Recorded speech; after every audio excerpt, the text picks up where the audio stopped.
So let me first by welcoming you for this press statement, and maybe also just to thank you, by the way, for coming to support me in this press statement. So I'll start by just reading, and then maybe if there'll be questions, then you'll be able to ask me.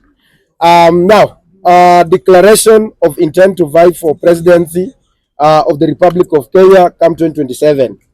Fellow Kenyans, friends and patriots, today I stand before you with humility, courage and great conviction to announce I, Honorable Peter Kalura Salasya, Member of Parliament for Mumias East Constituency, officially declare my intentions to vie for the presidency of the Republic of Kenya in the year 2027 general election.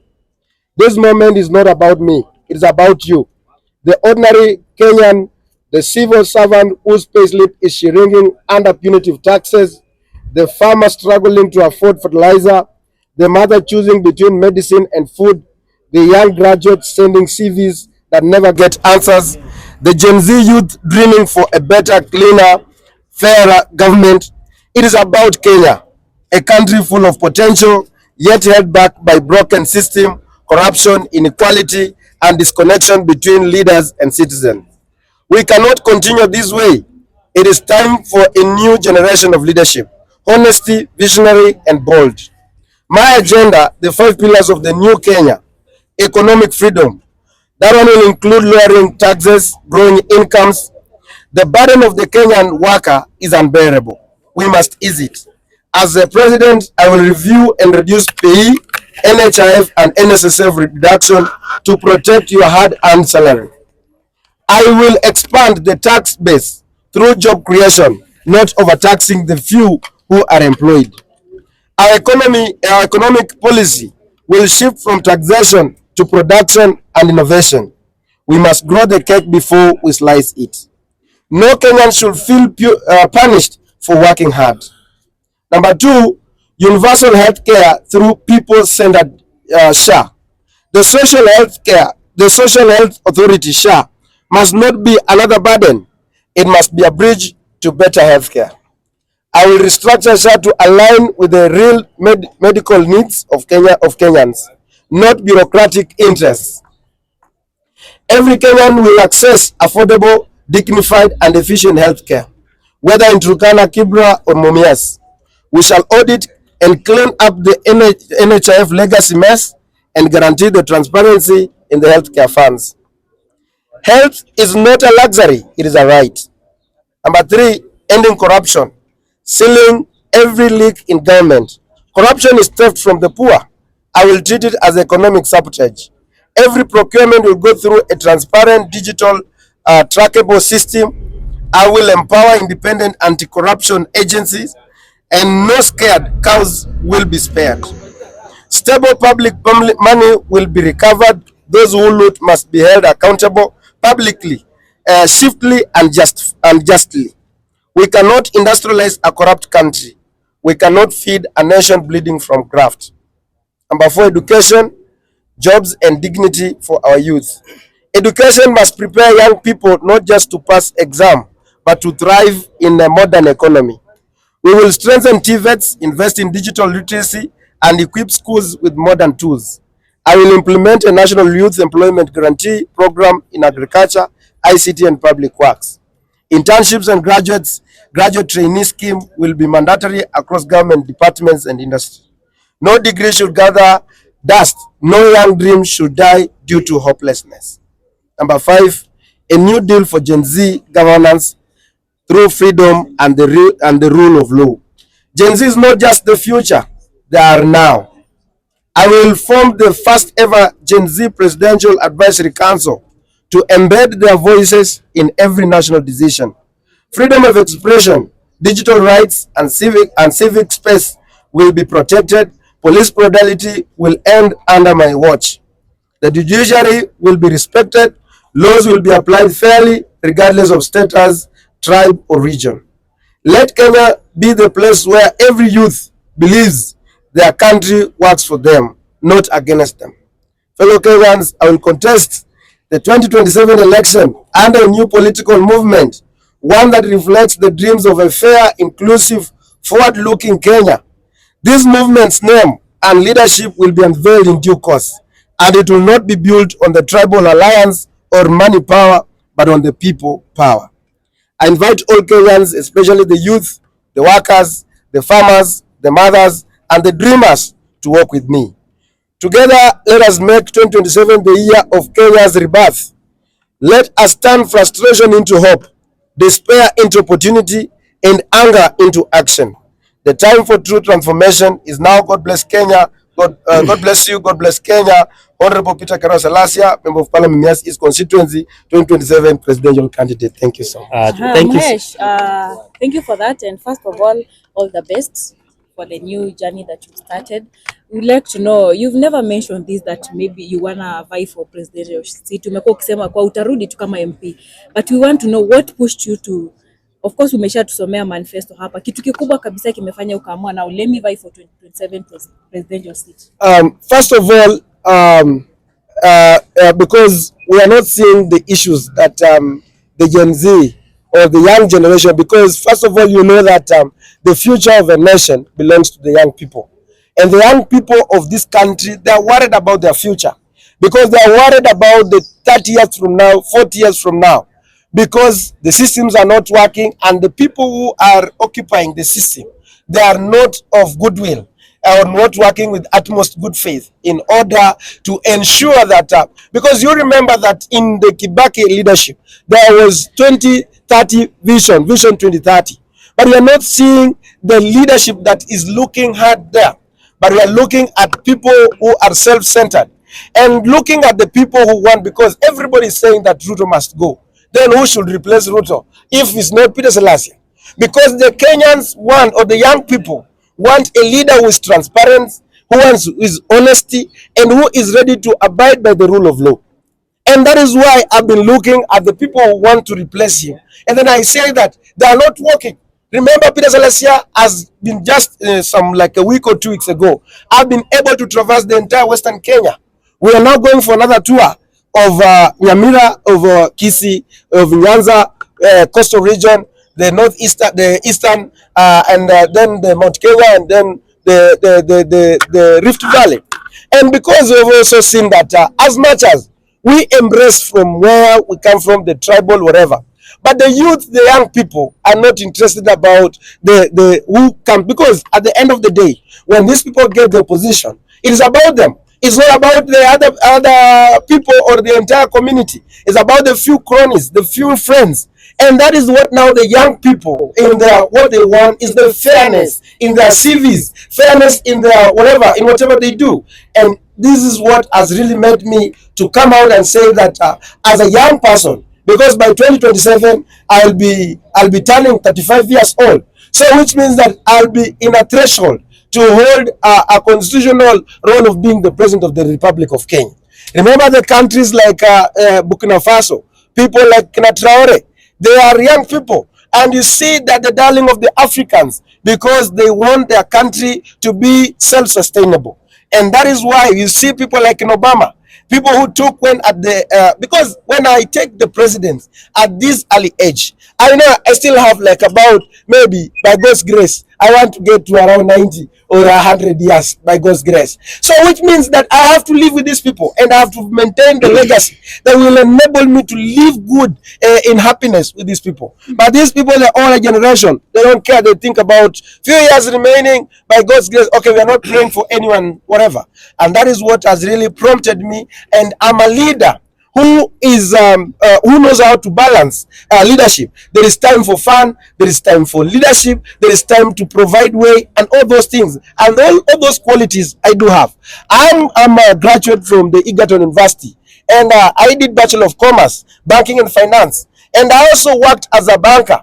And I worked as a teller, and even in my history, I never stole money from either. I used to get a salary of 50,000 shillings, and I used to handle every day 30 million. So, which means that I'm a person who is self-driven, and who has the principle of accountability, principle of transparency in everything. And even for the last like 2 years in my leadership as a member of parliament of Mumias East, you can see when you walk in Mumias East constituency, it is a clear demonstration that despite of whatever we do on social media, because I like playing also, I like making jokes on social media, but I'm a very serious person when it comes to serious matters. And that is why I see I'm the only savior, God-driven, God-sent leader that who can unite this country and bring people. I know there was some anchors that we were passing around when we were saying this community is doing what, but we have healed. We are now ready to bring all the Gen Zs from Nyanza, from Kisiaya, from everywhere, so we can move together.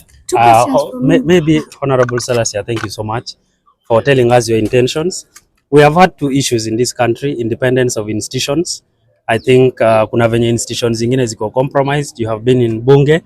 What can you say about that? Is it part of, or is it a priority in your manifesto that Yes, institutions have to be free? Part of my key manifesto is to respect the independent bodies. And one of the key reasons why this country is suffering is because the independence of these agencies, government agencies, they have failed. And that's why they cannot do what they're supposed to be doing. And if I'm the president of the Republic of Kenya, I will allow the parliament to do their work. And I will not allow the parliament to come to the state house.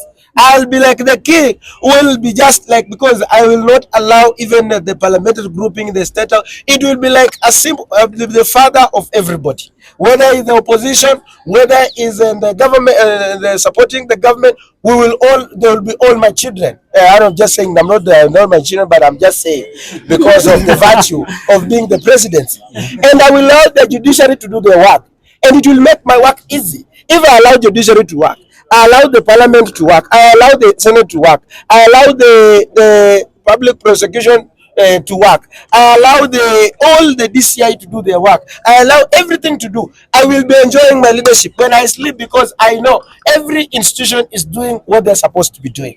Finally, there has been an issue of debts. Yes. As it stands, tuko na about 11 trillion in debts as a country. What is your focus? How are you going to focus on that? And precisely maybe hii imekuwa a policy issue that people are supposed to sit down, discuss before they borrow. But as it stands, it looks like it is dominated in a way that somebody can just wake up, take a loan, ama recommend a loan has to be taken. How are you going to handle that when you take power as a president? As a president, like this problem that we are having today was done like in the last government, when they passed a legislation that a government can go ahead and borrow the money even without consulting the National Assembly, and up to a certain level. And this is what has made this country to overborrow. You remember when they came, when His Excellency the President came in, he said that he wants this country to be self-sustainable, whereby we are not going to borrow. We want this country to be like Mali, that it has been able to pay all its debts and has no any debt, because this is something, because you remember during the Moise era, Moi never used to borrow the money from outside, and that's why you find like despite the fact that the economy was not doing reaching to everybody, but you find like the shilling was very strong, and then the manufacturing was everywhere in this country. So from where I sit in that point of the debts, I will also do the inquiry on the debts that were committed by the previous governments that has existed before, because we want to know, like for example, the Eurobond, where did it go? And we have so many issues, because you remember like in the previous, when we were talking about last time, the people who involved in the, like for example, the Eurobond, there are people who are employed in the treasury, advisory, and those are some of the things that shows that we are not serious about the people who committed the atrocity, and as the same people that we are also bringing back and messing up this country. So we will have to review the debts of this country and bring back the motion that Honorable Mtata had, so that we can also be able to scrutinize and get to know all the monies that came into this country. Did they do what they are intended to do as a president of this Republic of Kenya? Two questions, Mheshimiwa. Kidogo tu.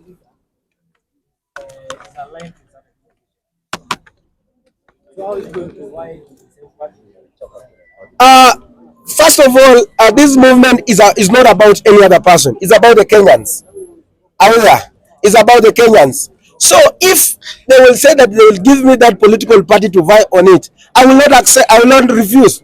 But if they don't, we are going to launch a political party, a political movement, and this one is going to be rolled out. So it's about them to decide whether they want me to be because now the party leader, if he's not showing the interest to vie as a president, then he should give me that political party to vie on it. If he doesn't, then I will come up with a new political movement that now will shape the politics of this country. Now, Mwesh, Sorry? have you spoken with the... No, I don't know, because you see now that is my personal decision. It is my personal decision because I have the heaviness of this country. And that's why we are taking the risk of, even like, for example, most of the members will say, why can't you get maybe the pension for first? But we don't care, because we are looking at the future of this country, and we must shape the politics of this country. Okay, Mwesh, nauliza hivi. Yes. It's my time, eh? Sasa, ukiangalia kidogo umekimbisha syllabus, eh? Now, tukirudi pale Mumias East, ukiangalia records for the past 2 years, kulikuwa na Kiharu, Murang'a, then Mumias East. Ukaijenga barabara, kuna KMDC, ukaimaliza. How did you manage kujenga KMDC hadi umaliza? Kwa sababu ukiangalia wabunge wengine, hata painting alone, maybe because we really wanted to focus on the national and the presidency. Yes. Because that is where we really wanted to focus. But it's about, and that is what the leadership comes from. And they have asked a very good question, by the way. The leadership, it's about how you frame. And I will also want to ask, and as a member of as a president, this is what I'm proposing as a member of parliament. I will ensure that the CDF is given more powers, because the members that can be able just to oversight. My work, what I've been able to do is to provide leadership and to make sure that whoever is given is completing the project on time and proper planning. And because of that, I can be able to plan for this country the best way that has never been happened before. And also bring the professionals on board. What has been happening in this country, when I win this election, I will go for the professors. I will go for the people who have elaborate knowledge on various fields, so that we can be able to fix the messes that have been happening there. Yes. You've been looking for a wife. We are not looking for a wife right now. We are on serious business. Please, Mheshimiwa, I have a question. Yes. Justice delayed is justice denied, right? There are so many Gen Zs who lost their lives last year, and we saw from the BBC documentary that was released yesterday, right? Are you going to go after the killer cops and bring everyone to justice? Because our hearts are still aching, and we need someone who can take action. We have just been seeing the president going around and asking, what are you going to do on that? First of all, I know every time the life is sacred, and as a leader, as a national leader who has been anointed, you must have a principle that the life is sacred, and you must respect the life, because it's godly given and it's godly. And so as a leader, if I take over, we must also get to inquire, the commission of inquiry, to know who are these perpetrators and whatever. We know, yes, you have to protect the property, but was it just justifiable that you can kill? And even the story that was there, where those people quarry, we want to know, like those bodies that were retrieved, where did they go? When there was a guy who was arrested at one point and then disappeared from. What happened at that? So we must, so that we can account for every life that God has given to us. So as a leader, I have to protect, because when you're given as a constitution, you have to protect the citizen, and you abide by the constitution, that your work is to protect the lives of your people, and that is what I will have to do. Mheshimiwa, I have a question. In regards to freedom of speech. In our government here currently, there is no freedom of speech. People are even scared to talk about their issues. How will your government ensure that there's freedom of speech in our nation? First of all, if you allow the people to speak, it also makes you to know where the problem is. You must allow the people, as a president, allow the people to speak. Like, for example, when I do maybe on social media, there are those who will insult you, there are those who will put up a very good point. So as a person, as a leader, we must allow the freedom of expression under my leadership. Mheshimiwa, I'm live here and there is one of my fans are insisting on yesterday's BBC. They're saying that you've not given it out. Yeah, I've given a very strong statement. It's only that maybe they didn't see it. But we want to condemn because I was there. I was at the parliament by that time when that young man was being killed. We were there. And I think as when I take over as a president of the Republic of Kenya, I will also ask for the religious leaders to come and cleanse the parliament, because the parliament, the blood for the first time in history, since its inception, the blood was shed at the gates of the parliament. So we must also have to cleanse it so that we can purify it. It can be a holy place where good things will always come from. Maybe call you to the table and ask you to partner with him. Would you accept?